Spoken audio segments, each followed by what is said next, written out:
बिस्मिल्लाहिर्रहमानिर्रहीम, अस्सलाम वालेकुम। मैं हूँ आपका होस्ट रफ़ीक शाकिर। इस टाइम आप मुझे मेरे यूट्यूब चैनल और फेसबुक पेज के ऊपर देख रहे हैं।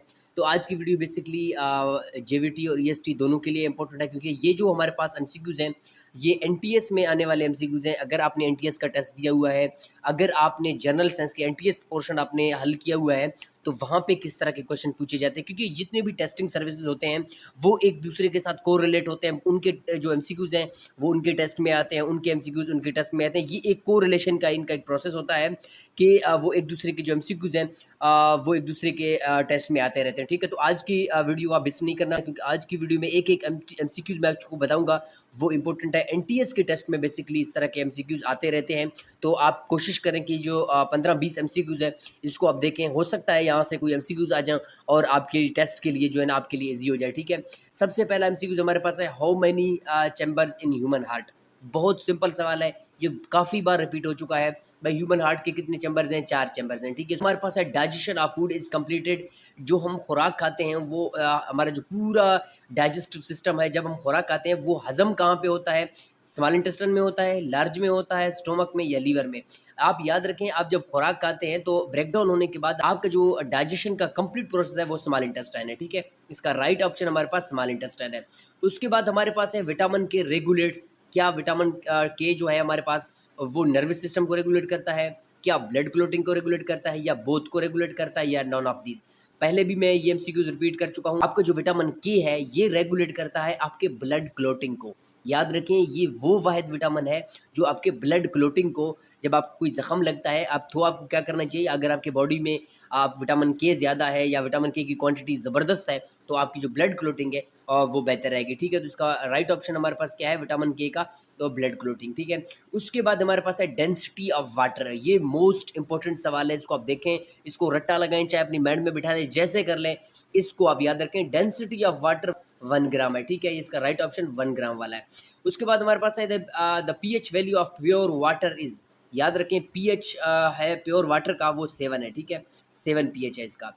उसके बाद हमारे पास है, which metals pollutes the air bags of cities. ये बहुत ही आसान सवाल है, लेड इसका राइट ऑप्शन है। और उसके बाद हमारे पास है, what is the most abundant elements on earth. जो अर्थ में अबंडेंट एलिमेंट है वो हमारे पास कौन सा है? ऑक्सीजन है। ठीक है, ये हमारे पास ऑक्सीजन इसका राइट ऑप्शन है। उसके बाद हमारे पास नेक्स्ट एमसीक्यूज है, the most common cause of rickets of. जो रिकेट्स की बीमारी होती है वो विटामिन डी की कमी की वजह से होती है। ये भी रिपीट हो चुका है। ठीक है, और उसके बाद हमारे पास नेक्स्ट क्वेश्चन है, most important abundant elements in the universe is called. जो यूनिवर्स है उसमें जो अबेडेंट एलिमेंट है वो कौन सा है? वो आपके पास कौन सा है? हाइड्रोजन है। ठीक है, इस बात को आप याद रखें। इस यहाँ पे कंफ्यूज नहीं होना, एक एलिमेंट आपके पास यूनिवर्स का है वो हाइड्रोजन है, एक आपके पास अर्थ क्रस्ट का है। अर्थ क्रस्ट का हमारे पास ऑक्सीजन है, और पूरी यूनिवर्स का जो हमारे पास है वो हाइड्रोजन। इस बात को याद रखें। उसके बाद हमारे पास यहाँ पे नेक्स्ट सवाल है हमारे पास, the study of fruit is called pomology. ठीक है, इसका है pomology, study of fruits. The study of vegetables growing in is called, हमारे पास का right option option number B है। उसके बाद नेक्स्ट सवाल है, instrument use for measuring very high temperature is called. जो हाई टेम्परेचर होता है उसको हम पैरोमीटर से यहाँ पे मेजर करते हैं। ठीक है, इसको याद रखें। उसके बाद the most abundant element the human body. Human body में हमारे पास कौन सा है? ऑक्सीजन है, जो 78% है आई थिंक। ठीक है, 78% हमारे पास ह्यूमन बॉडी में ऑक्सीजन का जो लेवल है वो ये है। उसके बाद हमारे पास है, the study of earthquakes is known as. The study of earthquakes, ये भी रिपीटेड क्वेश्चन है, ये एनटीएस में भी आया था, ये सीटीएस में भी आया था, और ये आप देखें कि एसबी के टेस्ट में भी एक्सपेक्टेड है। The study of earthquake is known as seismology. ठीक है, seismology is the study of earthquake. उसके बाद हमारे पास नेक्स्ट सवाल है, the study of outer most space is called. जो आउटर मोस्ट हमारे पास है वो उसको हम क्या कहें? एक्सोबायोलॉजी कहेंगे। इसका राइट ऑप्शन एक्सोबायोलॉजी है। उसके बाद फिर एक सवाल रिपीट हो चुका है, the life span of red blood cell के कितने डेज में होता है? Life span of red blood cell 120 दिन। ठीक है, 120 दिन इसका राइट ऑप्शन है। उसके बाद है, the fluid part of blood is known as. ये भी रिपीट क्वेश्चन एनटीएस का, प्लाज्मा इसका राइट ऑप्शन है। उसके बाद हमारे पास है, how much does an average, जो अडल्ट है उसके अंदर कितना लीटर ब्लड होता है? 5। ठीक है, इसका राइट ऑप्शन 5 है। तो ये हमारे पास कुछ साइंस के एमसीक्यूज थे।